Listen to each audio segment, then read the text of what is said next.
Friends, എല്ലാവർക്കും നമസ്കാരം. നിങ്ങളേവരും കാത്തിരിക്കുന്ന രേവതിയുടെയും സച്ചിയുടെയും ഇനി വരാനിരിക്കുന്ന അടിപൊളി വിശേഷത്തിലേക്ക് എല്ലാ കൂട്ടുകാർക്കും സ്വാഗതം. അടിപൊളി എന്ന് വെറുതെ പറഞ്ഞതല്ലാട്ടോ, ഞാൻ ഇനി പറയാൻ പോകുന്ന വിശേഷം കേട്ട് കഴിഞ്ഞാൽ നിങ്ങൾക്ക് എല്ലാവർക്കും ഞെട്ടലുണ്ടാകും, അതുപോലെ തന്നെ സന്തോഷമാകും. നമ്മുടെ രേവതിയുടെയും സച്ചിയുടെയും ഇന്നത്തെ വിശേഷത്തിനകത്ത് സത്യം പറഞ്ഞു കഴിഞ്ഞാൽ രേവതിയും സച്ചി ഇല്ലായിരുന്നു. കുറച്ച് ഭാഗത്ത് മാത്രമാണ് രേവതി ഉണ്ടായിരുന്നത്. അതിന്റെ വിഷമം എല്ലാവരും കമന്റിലൂടെ പ്രകടിപ്പിച്ചിരുന്നു. അപ്പൊ അതൊക്കെ നികത്തിക്കൊണ്ട് തന്നെയാണ് ഇനി വരാൻ പോകുന്ന വിശേഷങ്ങളൊക്കെ വരാനിരിക്കുന്നത് കേട്ടോ.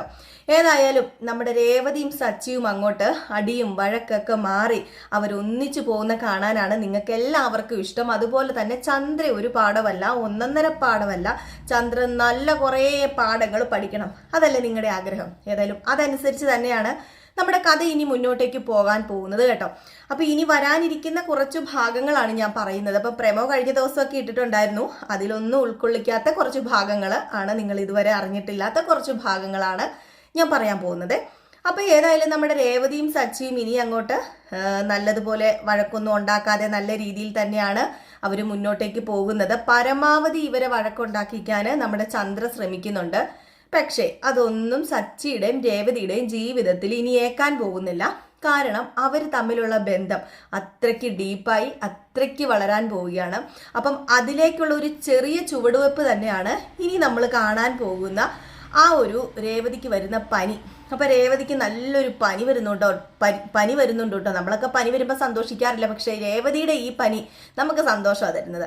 കാരണം രേവതിക്ക് ഈ പനി വരുന്നത് കൊണ്ട് തന്നെ നമ്മുടെ സച്ചിക്ക് രേവതിനെ നന്നായിട്ട് അറിയാൻ സഹായിക്കുന്നു. അതുപോലെ തന്നെ രേവതിക്ക് സച്ചിയുടെ ആ ഒരു നല്ല മനസ്സ് അറിയാൻ സഹായിക്കുന്നു. അവര് ഭാര്യയും ഭർത്താവുമായിട്ട് ജീവിക്കാൻ വേണ്ടി തന്നെ തുടങ്ങുന്ന ആ ഒരു നിമിഷങ്ങളൊക്കെയാണ് ഈ ഒരു പനിയിലൂടെ വരുന്നത്. അപ്പൊ ഈ പനി പിടിക്കുന്നത് ഞാൻ ഇന്നലെ നിങ്ങളോട് പറഞ്ഞായിരുന്നു. നമ്മുടെ രേവതിക്ക് ഭയങ്കര സങ്കടമാകുമ്പോൾ അമ്പലത്തിൽ പോയിട്ട് ക്ഷയണപ്രദക്ഷിണമൊക്കെ നടത്തും. അതുപോലെ തന്നെ തലവഴി ഒരു കുടം വെള്ളമൊക്കെ ഒഴിച്ചിട്ടാണ് ഈ ഒരു ക്ഷയണപ്രദക്ഷിണമൊക്കെ നടത്തുന്നത്. അപ്പൊ അതിന് കാരണമെന്ന് പറഞ്ഞാൽ നമ്മുടെ ചന്ദ്രയുടെ മുടിഞ്ഞ ദ്രോഹമാണ്. ചന്ദ്ര ഇങ്ങനെ ദ്രോഹിച്ചുകൊണ്ടിരിക്കുകയാണല്ലോ രേവതിനെ. അപ്പം ഒരിക്കലും നമ്മുടെ രേവതി ആഗ്രഹിക്കാത്ത വാക്കുകളൊക്കെ ഇങ്ങനെ പറഞ്ഞു. അച്ഛനെ കുറിച്ചൊക്കെ ഇങ്ങനെ പറഞ്ഞപ്പോഴത്തേക്കുമാണ് കേട്ടോ അമ്പലത്തിലേക്ക് പോയത്. അമ്പലത്തിലേക്ക് പോയി അങ്ങനെ ക്ഷയണപ്രദക്ഷിണമൊക്കെ വെച്ച് കഴിഞ്ഞപ്പോഴത്തേക്കും രേവതിക്ക് ആകെപ്പാടെ ക്ഷീണമായി, വെപ്രാളമായി. രേവതിക്ക് അങ്ങനെ പനി പിടിക്കുകയാണ്. അങ്ങനെ പനി പിടിച്ചു കഴിഞ്ഞപ്പോഴത്തേക്കും നമ്മുടെ രേവതിനെ സംരക്ഷിക്കാൻ ആരെങ്കിലും ഉണ്ടോ ആ വീട്ടില്? ആരെങ്കിലും സംരക്ഷിക്കുമോ നമ്മുടെ രേവതിനെ? ആരെങ്കിലും നമ്മുടെ രേവതിനെ കെയർ ചെയ്യുമോ? കെയർ ചെയ്യും. നമ്മുടെ സച്ചി തന്നെയാണ് കെയർ ചെയ്യാൻ പോകുന്നത് കേട്ടോ. അപ്പൊ സച്ചി അങ്ങോട്ട് കെയർ ചെയ്യുന്നത് എങ്ങനെയാണെന്ന് ചോദിച്ചാൽ വെറും കെയറിങ് ഒന്നുമല്ല, വാരിക്കൊടുക്കുന്നു, എന്താ പറയുക, തല തിരുമ്മി കൊടുക്കുന്നു. അതുപോലെ തന്നെ രേവതിയുടെ എല്ലാ കാര്യങ്ങളും ആത്മാർത്ഥമായിട്ട് അങ്ങോട്ട് ചെയ്യുകയാണ്.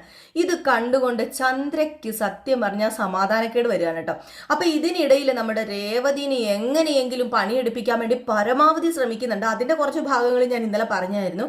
പക്ഷെ ആദ്യമൊക്കെ നമ്മുടെ രേവതി പണിയെടുക്കുന്നുണ്ട്. പക്ഷേ സച്ചി ഈ കാര്യം അറിയാണ്. സച്ചി ഈ കാര്യം അറിഞ്ഞാൽ വിട്ടുകൊടുക്കോ? സച്ചി ഒരിക്കലും സമ്മതിക്കില്ല.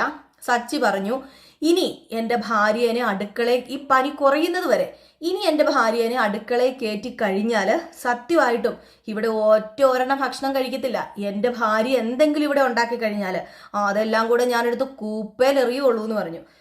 എന്ത് ചെയ്യാനാ, നിവർത്തിയില്ലാതെ നമ്മുടെ ചന്ദ്ര അടുക്കളയിൽ കയറേണ്ടി വരിക. അടുക്കളയിൽ കയറുമ്പോൾ ശ്രുതി വരുന്നുണ്ട്. അമ്മയെ ഞാൻ സഹായിക്കാം അമ്മേ എന്നൊക്കെ പറഞ്ഞ് ശ്രുതി വരുന്നുണ്ട്. പക്ഷേ ശ്രുതി വന്നിട്ട് എന്ത് കാര്യം? ശ്രുതി വരുമ്പോഴത്തേക്കും ചന്ദ്ര പറയൂ, മോള് വേണ്ട, മോൾ ഇതൊന്നും ചെയ്യണ്ട എന്നാണ് പറയുന്നത്. മോൾ ഇതൊന്നും ചെയ്യണ്ട, കാരണം ശരിയാവില്ല, മോക്ക് ജോലിയൊക്കെ ഉള്ളതല്ലേ, മോക്ക് ബ്യൂട്ടി പാർലറിൽ പോയി ഡ്യൂട്ടിയൊക്കെ കഴിഞ്ഞ് മടുത്ത് വരുമല്ലേ, അപ്പൊ പിന്നെ മോൾ ഇതെങ്ങനെയാ ചെയ്താൽ ശരിയാവുന്നത്? ഇത് ഈ അമ്മ അങ്ങ് ചെയ്തോളാന്ന് പറയുമ്പം എവിടെ നിന്ന് നമ്മുടെ ശ്രുതി കള്ളിയല്ലേ, ശ്രുതി പതുക്കെ അങ്ങ് ഒഴിഞ്ഞു മാറുകയാണ്. അങ്ങനെ അവിടെ എല്ലാ കാര്യങ്ങളും ചെയ്തു കൊടുക്കേണ്ടി വരിക ചന്ദ്രയ്ക്ക്. ഏതായാലും ചന്ദ്ര വശം കെട്ടു. ലാസ്റ്റ് ചന്ദ്ര തന്നെ ദൈവത്തിനോട് പ്രാർത്ഥിക്കേണ്ടി വരികയാണ്, എൻ്റെ ഈശ്വരന്മാരെ എങ്ങനെയെങ്കിലും രേവതിയുടെ പനി ഒന്ന് കുറച്ചു കൊടുക്കണമെന്ന്. കാരണം അതുപോലെ ആയിപ്പോയി. ചന്ദ്ര ആ വീട്ടിലെ പണികളെല്ലാം ചെയ്തു മടുക്കുകയാണ്.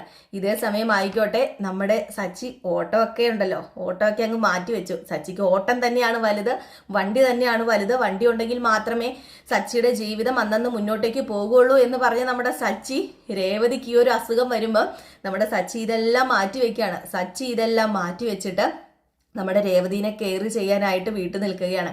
ഏതായാലും ഇതിനിടയിൽ നമ്മുടെ മുത്തശ്ശി വിളിക്കുന്നുണ്ട്. മുത്തശ്ശി വിളിക്കുന്നില്ല, സോറി, മുത്തശ്ശിനെ രവീന്ദ്രൻ വിളിക്കുന്നുണ്ട്. അങ്ങനെ രവീന്ദ്രൻ പറയുകയാണ്, അമ്മ ഇവിടെ ആകപ്പാട് ഒരു മാറ്റമൊക്കെ സംഭവിച്ചിട്ടുണ്ടെന്ന് പറഞ്ഞപ്പോൾ എന്താ മോനെ എന്ന് ചോദിച്ചപ്പം അത് വേറെ ഒന്നുമല്ല, ഇവിടെ നമ്മുടെ സച്ചിയും രേവതിയും അവർ തമ്മിൽ സത്യം പറഞ്ഞ് ഇപ്പം ഭാര്യയും ഭർത്താവുമായിട്ട് ജീവിക്കാൻ തുടങ്ങി. ഒരു ചെറിയ പനി വന്നു രേവതിക്ക്. ആ ഒരു പനി വന്ന്, ഇത് ഉർവശി ശാപം ഉപകാരം എന്ന് പറയുന്നത് പോലെ ആ ഒരു പനി വന്നതുകൊണ്ട് ഇപ്പം രേവതിനെ ഫുൾ കെയർ ചെയ്യുന്നത് സച്ചിയാണ് എന്ന് പറയുകയാണ്. അപ്പൊ ഇതിനിടയിൽ ഇവരുടെ ഫോൺ സംഭാഷണമൊക്കെ കഴിഞ്ഞു. ഏതായാലും ദൈവത്തിന് നന്ദിയൊക്കെ പറഞ്ഞുകൊണ്ടാണ് നമ്മുടെ അച്ചമ്മ ഫോൺ കട്ട് ചെയ്യുന്നത്. അപ്പൊ അച്ചമ്മ ഫോൺ കട്ട് ചെയ്ത് കഴിഞ്ഞപ്പോഴത്തേക്കും പിന്നെ രേവതിനെ വിളിക്കുന്നത് രേവതിയുടെ അമ്മയാണ്. അപ്പൊ രേവതിയുടെ അമ്മ പറയുന്നുണ്ട്, മോളൊരു കാര്യം ചെയ്യും, പനിയൊക്കെ ആണെങ്കിൽ ഇങ്ങ് പോരേന്ന് പറയുന്നുണ്ട്. കാരണം അവിടെ നിന്ന് കഴിഞ്ഞിട്ടുണ്ടെങ്കിൽ വേറെ ആരും നോക്കാനില്ലല്ലോ എന്ന് പറയുമ്പോഴാണ് നമ്മുടെ രേവതി പറയുന്നത്, ഇല്ലമ്മേ ഞാനിവിടെ നിന്നോളാം, എന്നെ അദ്ദേഹം നോക്കുന്നുണ്ട്, അദ്ദേഹം എന്നെ പൊന്നു പോലെ തന്നെയാണ് നോക്കുന്നത്, ഇവിടെ ജോലി ഒന്നും ചെയ്യാൻ എന്നെ സമ്മതിക്കുന്നില്ല അമ്മേ എന്ന് പറഞ്ഞപ്പം, ആണോ സത്യമാണോ മോളെ ഈ പറയുന്നത്, അതോ ഈ അമ്മേനെ സന്തോഷിപ്പിക്കാൻ പറയുന്നതാണോ എന്ന് ചോദിക്കുമ്പോൾ, സത്യമാണ് ഞാൻ ഈ പറയുന്നത്, സത്യമായിട്ടും എന്നെ അടുക്കളയിൽ കയറ്റാൻ പോലും സമ്മതിക്കുന്നില്ല, എന്തോ എനിക്കറിയില്ലമ്മേ, എന്നെ വല്ലാണ്ട് അങ്ങ് സ്നേഹിക്കുന്നുണ്ട്, എനിക്ക് എൻ്റെ അച്ഛൻ്റെ അനുഗ്രഹമായിരിക്കാം ഇതൊക്കെ ഇങ്ങനെയൊക്കെ സംഭവിക്കുന്നത് എന്നൊക്കെ ഇങ്ങനെ പറയുന്നുണ്ട്. അപ്പോൾ എല്ലാവർക്കും വലിയ സന്തോഷം തന്നെ ആവുകയാണ്. ഇതിനിടയിൽ ചെറുതായി കല്ലുകടികൾ തുടങ്ങുകയാണ് സുധിയുടെയും ശ്രുതിയുടെയും ജീവിതത്തിൽ. എന്ത് കല്ലുകടിയാണ്? നമ്മുടെ സുധി ആണെങ്കിൽ രാവിലെ ജോലിക്ക് ആദ്യമൊക്കെ കറക്റ്റായിട്ട് ജോലിക്ക് എണീറ്റ് പോയിക്കൊണ്ടിരുന്ന നമ്മുടെ സുധി ജീവിതത്തിൽ വലിയ പ്രശ്നങ്ങൾ ഇനി നേരിടാൻ പോവുകയാണ്. ശ്രുതി രാവിലെ എണീക്കാൻ ഭയങ്കര മടിയാണ് കേട്ടോ. എന്നിട്ട് ശ്രുതി ഒരു തരത്തിലാണ് നമ്മുടെ സുധീനെ അവിടെ നിന്ന് പൊക്കി കുത്തി എണീപ്പിക്കുന്നത്. അപ്പൊ ഇതിനിടയിലാണെങ്കിൽ നമ്മുടെ ചന്ദ്ര പറയുന്നുണ്ട്, എന്നാ പിന്നെ അവൻ ഇന്ന് കിടക്കട്ടെ, ഇന്ന് ലീവ് ആയിക്കോട്ടെ എന്ന് പറയുന്നുണ്ട്. അപ്പൊ തന്നെ നമ്മുടെ ശ്രുതിക്ക് മനസ്സിലായി ഈ മകനെ പിഴപ്പിച്ച് കളയുന്നത് നമ്മുടെ ചന്ദ്ര തന്നെയാണെന്ന് മനസ്സിലായി. പക്ഷെ ശ്രുതിക്ക് അത് പറയാൻ പറ്റില്ലല്ലോ. അങ്ങനെ ശ്രുതി ഒരു വിധത്തില് കുത്തിപ്പൊക്കിയൊക്കെയാണ് ജോലിക്ക് വിടുന്നത്. അപ്പൊ ജോലിക്ക് വിടുമ്പോൾ എന്താ ചെയ്യുന്നത്? കാറോ എടുത്തുകൊണ്ട് ഇടയ്ക്കിടയ്ക്ക് കറങ്ങാൻ വരുന്നു, അത് ചെയ്യുന്നു, ഇത് ചെയ്യുന്നു. അങ്ങനെ ഏതായാലും നമ്മുടെ സുധിയുടെ ജോലിയും പോവാണ് കേട്ടോ. അങ്ങനെ സുധിയുടെ ജോലി പോയി കഴിഞ്ഞാൽ അറിയാലോ, പിന്നെയും നമ്മുടെ ശ്രുതി ജോലി തിരക്കി അന്വേഷിച്ച് ഇറങ്ങേണ്ട അവസ്ഥ വരിക. ശ്രുതിയുടെ ജോലി പോയി കഴിഞ്ഞപ്പോഴത്തേക്കും നമ്മുടെ ശ്രുതി ആണെങ്കിൽ സത്യം പറഞ്ഞു കഴിഞ്ഞാൽ ശ്രുതിനെ അങ്ങനെ കുറ്റപ്പെടുത്തുന്നൊന്നുമില്ല. കുറ്റപ്പെടുത്താനുള്ള അർഹത നമ്മുടെ ശ്രുതിക്ക് ഇല്ലാഞ്ഞിട്ട് തന്നെയാണ് ശ്രുതിനെ കുറ്റപ്പെടുത്താത്തത്. അങ്ങനെ ശ്രുതിയോട് പറയുക, സാരമില്ല നമുക്ക് വേറെ ജോലി നോക്കാമെന്നൊക്കെ പറയാ. ഇതും വീട്ടിൽ പറയണ്ട, ജോലി പോയ കാര്യം വീട്ടിൽ പറയണ്ട, ഒരു കാര്യം ചെയ്യുക, രാവിലെ തന്നെ ഇറങ്ങി ബ്യൂട്ടി പാർലറിൽ വന്നിരുന്നാൽ മതിയല്ലോ, വൈകിട്ട് വീട്ടിൽ ചെന്ന് കയറിയാൽ മതിയല്ലോ. അപ്പോൾ ആ ഒരു പ്രശ്നങ്ങളൊക്കെ നടക്കുകയാണ്. പിന്നെ പിറ്റേ മാസം ആയിക്കോട്ടെ പലിശ കൊടുക്കാൻ വരുന്നു. പലിശ കൊടുക്കാൻ വരുമ്പോൾ എവിടെ നിന്ന് പലിശയുണ്ടോ കൊടുക്കാനായിട്ട്? 1 ലക്ഷം രൂപ നമ്മുടെ ശ്രുതിയുടെ കയ്യിൽ എടുക്കാൻ പലിശയില്ല. ഏതായാലും ഈ പ്രാവശ്യവും നമ്മുടെ ചന്ദ്രയ്ക്ക് പണയം വെക്കേണ്ട അവസ്ഥ തന്നെയാണ് വരുന്നത് പലിശ കൊടുക്കാനായിട്ട്. അപ്പൊ ഇതിനിടയിൽ സത്യം പറയട്ടെ, നമ്മുടെ രേവതിയും സച്ചി കണ്ടുപിടിക്കുന്നില്ല, രേവതി ആ ഒരു സംഭവം കണ്ടുപിടിക്കുകയാണ് കേട്ടോ. ആധാരം പണയം വെച്ച് നമ്മുടെ ചന്ദ്ര പൈസ എടുത്തിട്ടുണ്ട് എന്നുള്ളൊരു വിവരം കണ്ടുപിടിക്കുന്നുണ്ട്. അത് ഇന്നും നാളെയൊന്നും അല്ലാട്ടോ കണ്ടുപിടിക്കുന്നത്, അതിനെ കുറച്ച് നമ്മൾ വെയിറ്റ് ചെയ്യേണ്ടിയിരിക്കുന്നു. എന്നാലും അത് കണ്ടുപിടിക്കുന്നുണ്ട്. അത് കണ്ടുപിടിച്ച് കഴിയുമ്പോഴേക്കും നമ്മുടെ രേവതിക്ക് അത് വീട്ടിൽ അവതരിപ്പിക്കാൻ പേടിയാണ്. കാരണം ഇത് അറിഞ്ഞു കഴിഞ്ഞാൽ ആ വീട്ടിൽ വലിയൊരു പ്രശ്നം ഉണ്ടാകുമെന്നും മിക്കവാറും സച്ചി 50 ലക്ഷം രൂപയുടെ കാര്യം അറിയാലോ, അപ്പൊ അതുകൊണ്ട് അത് വലിയൊരു പ്രശ്നമാക്കി തീർക്കുമെന്നൊക്കെ അറിയാവുന്നത് കൊണ്ട് രേവതി ഇത് വീട്ടിൽ ചെന്ന് ലക്ഷ്മിയോട് പറയുന്നുണ്ട്. അപ്പൊ ലക്ഷ്മി പറയുന്നുണ്ട്, മോളെ ഈ കാര്യം മോള് പറയണ്ടേ, എന്നെങ്കിലും അവരറിയുമ്പോൾ അറിയട്ടെ എന്ന് പറയുമ്പോൾ, അല്ലമ്മേ ഞാൻ ഇനി ഇതും മറച്ചു വെച്ചു എന്ന് പറഞ്ഞ് അതൊരു പ്രശ്നമാവുമോ എന്ന് ചോദിക്കുമ്പോൾ, ഇല്ല അതൊന്നും ഒരു പ്രശ്നമാവില്ല, കാരണം അത് പ്രശ്നമാവേണ്ട കാര്യമില്ല, മോക്ക് ഇതറിയില്ലല്ലോ, മോള് അറിഞ്ഞ ഭാവം കൊടുക്കണ്ട എന്നിങ്ങനെ പറഞ്ഞ് ഒഴിവാക്കി വിടുകയാണ്. പക്ഷേ നമ്മുടെ ചന്ദ്രനെ ഇടയ്ക്കിടയ്ക്ക് രേവതി ഈ ഒരു പ്രമാണത്തിന്റെ കാര്യം പറഞ്ഞ് കുറ്റപ്പെടുത്തുന്നുണ്ട്. പ്രമാണത്തിന്റെ കാര്യം പറഞ്ഞ് കുറ്റപ്പെടുത്തുമല്ല, കുത്തും കോളും വെച്ച് സംസാരിക്കുന്നുണ്ട് കേട്ടോ. കാരണം ഇച്ചിരി കൂടെ കഴിയുമ്പോഴത്തേക്കും നമ്മുടെ രേവതി അങ്ങ് ബോൾഡ് ആവുകയാണ്. സച്ചി പൂർണ്ണമായും തന്റെ കൂടെ ഉണ്ടെന്നുള്ളൊരു ആ വിശ്വാസം ഉണ്ടല്ലോ, അത് തന്നെ ഒരു ബോൾഡ് ആവുകയാണ് നമ്മുടെ രേവതി. അപ്പൊ ഈ ബോൾഡ് ആകുന്നത് പറഞ്ഞാല് രേവതിയുടെ കാര്യങ്ങളായിട്ട് നോക്കി നടക്കുന്നു. അങ്ങനെയുള്ള കാര്യങ്ങൾ എന്നുവെച്ചാൽ ഒത്തിരി അങ്ങോട്ട് ഭരിക്കാൻ പോവല്ല നമ്മുടെ രേവതി. എന്നാലും ഉരുളക്കുപ്പേരി എന്ന് പറയുന്നത് പോലെ മറുപടി പറയുന്നുണ്ട്. രേവതി ഇപ്പോഴും പറയുന്നുണ്ട് മറുപടിയൊക്കെ. സത്യം പറഞ്ഞാൽ അതാ നമുക്ക് ഈ കഥയിലെ കൂടുതലും ഇഷ്ടപ്പെടുന്നത്. നമ്മുടെ നയനയുടെയും ആദർശിന്റെയും കഥയിലൊക്കെ നമ്മുടെ നയനി അങ്ങ് പാവമായി പഞ്ചപാവമായിട്ടിരിക്കുന്നത്. പക്ഷെ അങ്ങനെയല്ല ഒരു പെണ്ണ് വേണ്ടത്, അങ്ങനെയല്ല കാണിച്ചു കൊടുക്കേണ്ടത്. സത്യം പറഞ്ഞാൽ നമ്മുടെ രേവതി അത്യാവശ്യം ആ വീട്ടിലെ പണികൾ ചെയ്യുന്നുണ്ട്. പക്ഷെ ചന്ദ്രയ്ക്ക് കൊടുക്കാനുള്ള മറുപടി നമ്മുടെ രേവതി അപ്പോഴപ്പോൾ കൊടുക്കുന്നുണ്ട് കേട്ടോ. അപ്പം ഇപ്പോഴും കുറച്ച് ഉത്തരങ്ങളൊക്കെ നമ്മുടെ ബോൾഡായിട്ട് തന്നെ ചന്ദ്രയുടെ ക്വസ്റ്റ്യൻസിന് ഉരുളക്കുപ്പേര് പോലെ പറയുന്നുണ്ടെങ്കിലും ഇനി കുറച്ചുകൂടെ കഴിയുമ്പോഴത്തേക്കും അങ്ങ് കൂടുതൽ ബോൾഡ് ആവുകയാണ് നമ്മുടെ രേവതി ചെയ്യുന്നത്. ഏതായാലും രേവതിയും സച്ചിയും കൂടെ ഒരു ചെറിയ ട്രിപ്പൊക്കെ പ്ലാൻ ചെയ്ത് അവരൊരു ചെറിയ ട്രിപ്പൊക്കെ പോകാൻ തുടങ്ങുന്നുണ്ട് കേട്ടോ. ഇതൊക്കെ കാണുമ്പോഴത്തേക്കും അതായത് ഇവരുടെ കയ്യിൽ പൈസ ഉള്ളത് കൊണ്ട് തന്നെ ഇവർക്ക് ട്രിപ്പുകളൊക്കെ പോകാനായിട്ട് സാധിക്കും. അപ്പം ഇതിനിടയിലായിക്കോട്ടെ, അതായത് ട്രിപ്പ് എന്ന് പറഞ്ഞാൽ വലിയ ട്രിപ്പുകളൊന്നും അല്ല, പുറത്ത് കൊണ്ടുപോകുന്നു, ഭക്ഷണം മേടിച്ചു കൊടുക്കുന്നു, അങ്ങനെയൊക്കെ ചെയ്യുന്നുണ്ട്. പക്ഷെ ഇവിടെ നേരെ തിരിച്ചാണ്. ശ്രുതിയാണ് നമ്മുടെ ശ്രുതിനെ പുറത്ത് കൊണ്ടുപോവുകയും ഭക്ഷണം മേടിച്ചു കൊടുക്കുകയൊക്കെ ചെയ്യുന്നത്. ഇത് കാണുമ്പോൾ ശ്രുതിക്ക് സത്യം പറഞ്ഞ ദേഷ്യമാണ് വരുന്നത്. അങ്ങനെ ലാസ്റ്റ് ഇവർ തമ്മിൽ ഇച്ചിരി ലാസ്റ്റ് എന്ന് പറഞ്ഞാൽ ഇച്ചിരി കഴിയുമ്പോൾ തുടങ്ങും ഇച്ചിരി പ്രശ്നങ്ങൾ അങ്ങോട്ട് രൂക്ഷമാവുകയാണ് കേട്ടോ. പ്രശ്നം രൂക്ഷമാവുകയാന്ന് പറഞ്ഞിട്ടുണ്ടെങ്കിൽ നമ്മുടെ ശ്രുതിക്ക് ജോലി ഇല്ലാതെ വരുന്നു, എല്ലാ കാര്യങ്ങളും ശ്രുതി നോക്കേണ്ടി വരുന്നു. അങ്ങനെ ചന്ദ്രയോട് പറയുന്നുണ്ട്, ഞാൻ എങ്ങനെയാ അമ്മ എല്ലാ കാര്യങ്ങളും നോക്കുന്നത്, അമ്മയുടെ മകൻ പണിക്കും വേലയ്ക്കും കൂലിക്കും ഒന്നും പോകുന്നില്ലല്ലോ, അപ്പം ഞാൻ എന്താ ചെയ്യേണ്ടത്, എനിക്ക് എന്തെങ്കിലും ചെയ്യാൻ പറ്റുമോ എന്നുള്ള രീതിയിൽ ചന്ദ്രയുമായിട്ട് സംസാരിക്കുകയും അതായത് ചെറിയ കല്ലുകടികൾ അവിടെ ഇവിടെയും ഒക്കെ ഉണ്ടാവുകയും ഒക്കെ ചെയ്യുക. അപ്പോഴേക്കും നമ്മുടെ രേവതിയും സച്ചിയും ഡീപ്പായിട്ട് നല്ല സ്നേഹത്തിലേക്കൊക്കെ ആയി തുടങ്ങി കേട്ടോ. അങ്ങനെ പക്ഷെ അവരുടെ ശാന്തി മുഹൂർത്തമൊക്കെ കഴിയണേ കുറച്ച് നാൾ പിടിക്കണേ. ശാന്തി മുഹൂർത്തം ഒന്നും കഴിഞ്ഞില്ല. അല്ലെങ്കിലും നമ്മുടെ ശിവന്റെ അഞ്ജലിയുടെയും ആ ഒരു കഥയില്ലേ, നമ്മുടെ ബാലേട്ടൻ്റെ ഒക്കെ കഥ, അതിനകത്തും അവരുടെ ശാന്തി മുഹൂർത്തമൊക്കെ കഴിയാൻ ഒരുപാട് താമസിച്ചു. പക്ഷെ അതുകൊണ്ട് തന്നെയാണ് നമ്മളിങ്ങനെ വെയിറ്റ് ചെയ്ത് ഇങ്ങനെ നോക്കിയിരിക്കുകയാണ്, ശാന്തി മുഹൂർത്തം ഇന്ന് കഴിയും നാളെ കഴിയും. പക്ഷെ അതൊരു ആകാംക്ഷയിൽ നമ്മൾ നിർത്തുന്നത് കൊണ്ട് നമുക്കൊരു ഇൻട്രസ്റ്റ് തോന്നും. പക്ഷെ അവരിപ്പോഴേ അവർ ശാന്തി മുഹൂർത്തം കഴിഞ്ഞ് അവർ ഭാര്യയും ഭർത്താവുമായിട്ട് ഒരുമിച്ച് ജീവിക്കുന്നു. അപ്പം നമുക്ക് കാണാൻ ഒരു ചെറിയ ഇൻട്രസ്റ്റ് കുറയും. അപ്പം ഇതാകുമ്പോൾ ഇന്നാകും നാളെ ആകുമോ അവർ ഒന്നിക്കുവോ എന്നുള്ള ആ ഒരു ഇതും പിന്നെ അവരുടെ ആ ഒരു പ്രണയരംഗങ്ങളും ഒക്കെ കാണുമ്പോൾ നമുക്കൊരു ഇൻട്രസ്റ്റ് തോന്നുന്നു. സത്യം പറഞ്ഞിട്ടുണ്ടെങ്കിൽ ആ ഒരു ശാന്തി മുഹൂർത്തം കഴിയാത്തത് കൊണ്ട് തന്നെയല്ലേ, അല്ലേ നിങ്ങൾ പറയണേ. അപ്പൊ എല്ലാവരും പറയുന്നുണ്ട് എന്നാണ് ശാന്തി മുഹൂർത്തം, അത് കാണാനാണ് ഞങ്ങൾ ഇവിടെ ഇരിക്കുന്നതെന്ന് പറയുന്നത് കൊണ്ട് ഞാനങ്ങ് പറഞ്ഞതാണ്. ഏതായാലും ശാന്തി മുഹൂർത്തമൊക്കെ ഉണ്ട്. അതിന് നമ്മൾ ഇനി കുറച്ച് ദിവസങ്ങളല്ല കുറച്ച് മാസങ്ങളൊക്കെ വെയിറ്റ് ചെയ്യേണ്ടി വരും കേട്ടോ. അപ്പൊ അതിനിടയിലായിക്കോട്ടെ നമ്മുടെ രേവതി വേറൊരു സത്യം കൂടി അറിയാൻ പോവുകയാണ്. വേറൊരു സത്യം അറിയുന്നില്ല, നമ്മുടെ രേവതി അറിയാൻ പോകുന്നത് നമ്മുടെ ആദി ശ്രുതിയുടെ മകന്റെ കാര്യങ്ങളൊക്കെ ഏകദേശം അറിയുകയും ഈയിടെ ഒന്നും നടക്കുന്ന സംഭവമല്ല കേട്ടോ. ഈ ഒരു ശ്രുതിയുടെ മകന്റെ കാര്യം, ശ്രുതിയുടെ മകനാണ് ആദി എന്ന ആ ഒരു സത്യമാണ് അറിയുന്നത്. ആ ഒരു സത്യം അറിഞ്ഞു കഴിഞ്ഞാലും നമ്മുടെ രേവതിക്ക് പറയാൻ പറ്റത്തില്ലാത്തൊരവസ്ഥയിലെത്തുകയാണ്. ഒരു പെണ്ണിൻ്റെ ജീവിതം നശിച്ചു പോകും. അതുമല്ല നമ്മുടെ ശ്രുതിയുടെ അമ്മേനെ വലിയ ഇഷ്ടമാണ്. ആ അമ്മയുടെ മകളാണല്ലോ ശ്രുതി. അപ്പോൾ ആ ഒരു ജീവിതം നശിച്ചു പോയി കഴിഞ്ഞാൽ എന്തൊരവസ്ഥയാണ് സംഭവിക്കുന്നത്. ആ അമ്മയ്ക്ക് അത്ര വലിയ പ്രയാസമാകും. അതുകൊണ്ട് തന്നെ നമ്മുടെ രേവതി ആ ഒരു സത്യം പറയുന്നില്ല കേട്ടോ. ഈ കുട്ടി നമ്മുടെ രേവതി ആ വീട്ടിൽ ചെന്നിരിക്കുമ്പം ഈ കുട്ടി ഇതാണ് എൻ്റെ ആൻറ്റി എന്ന് പറഞ്ഞുകൊണ്ട് ആ ഒരു ഫോട്ടോ കൊണ്ട് കാണിക്കുമ്പോഴാണ് ഈ ഒരു സംഭവങ്ങളൊക്കെ ഉണ്ടാവുന്നത്.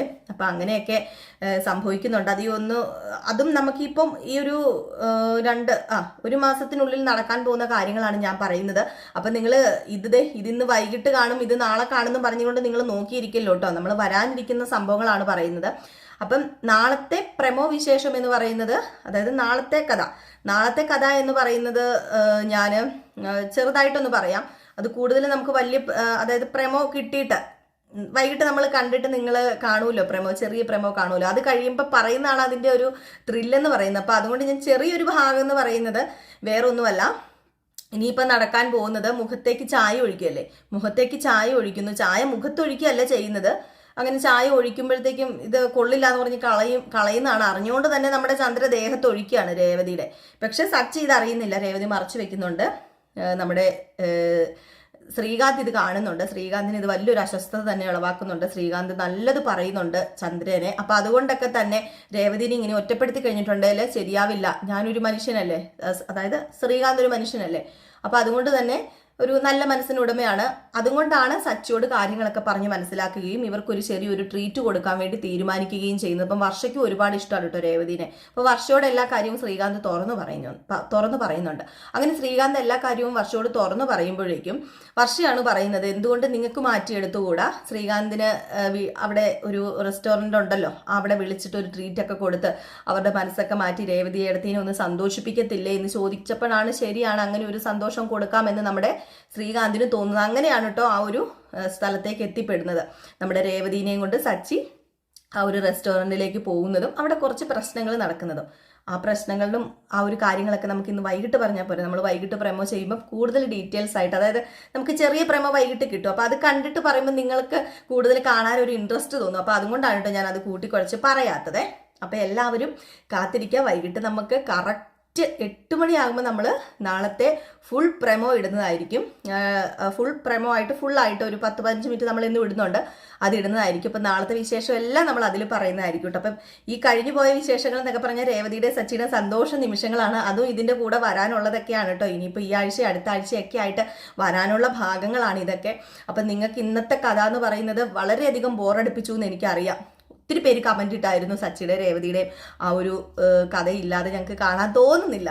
അപ്പോൾ അതുകൊണ്ടൊക്കെയാണ് പിന്നെ ഞാൻ ഓർത്തു, എന്നാൽ പിന്നെ നിങ്ങൾക്കും സന്തോഷമാകട്ടെ. സച്ചിയുടെ രേവതിയുടെ കാര്യം അറിയാൻ വേണ്ടിയാണല്ലോ നിങ്ങൾ എൻ്റെ ചാനൽ കാണുകയും വരികയും ഒക്കെ ചെയ്യുന്നത്, നിങ്ങൾ സബ്സ്ക്രൈബ് ചെയ്യുകയൊക്കെ ചെയ്യുന്നത്. അപ്പം ഞാൻ വിവരങ്ങൾ അറിയിക്കുക എന്നുള്ളത് എൻ്റെ ഉത്തരവാദിത്തമാണ്. അപ്പോൾ അതുകൊണ്ടാണ് കേട്ടോ ഞാൻ നിങ്ങളുടെ അടുത്ത് നമ്മുടെ സച്ചിയുടെ രേവതിയുടെ കുറച്ച് നല്ല നിമിഷങ്ങൾ പങ്കുവെക്കാൻ വന്നത്. ഇനിയുമുണ്ട് നല്ല നിമിഷങ്ങൾ. അപ്പോൾ എല്ലാ ദിവസവും നമ്മൾ ഉച്ചയ്ക്ക് സച്ചിയുടെ രേവതിയുടെ മാത്രമായ കുറച്ച് കാര്യങ്ങൾ പങ്കുവെക്കാനൊക്കെ വരുന്നതായിരിക്കും കേട്ടോ.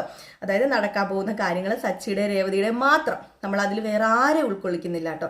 സച്ചിയുടെ രേവതിക്കും ഉള്ള ആ ഒരു നിമിഷങ്ങൾ മാത്രം നമുക്ക് പറയാം. അപ്പം എല്ലാവർക്കും വീണ്ടും നല്ലൊരു ദിവസമാകട്ടെ എന്നൊക്കെ ആശംസിക്കുന്നു. അപ്പം മറക്കാതെ വൈകിട്ട് 8 മണിയാകുമ്പോൾ നമുക്ക് പ്രമോയുണ്ട്, നാളത്തെ ഫുൾ വിശേഷം ഇടുന്നുണ്ട്.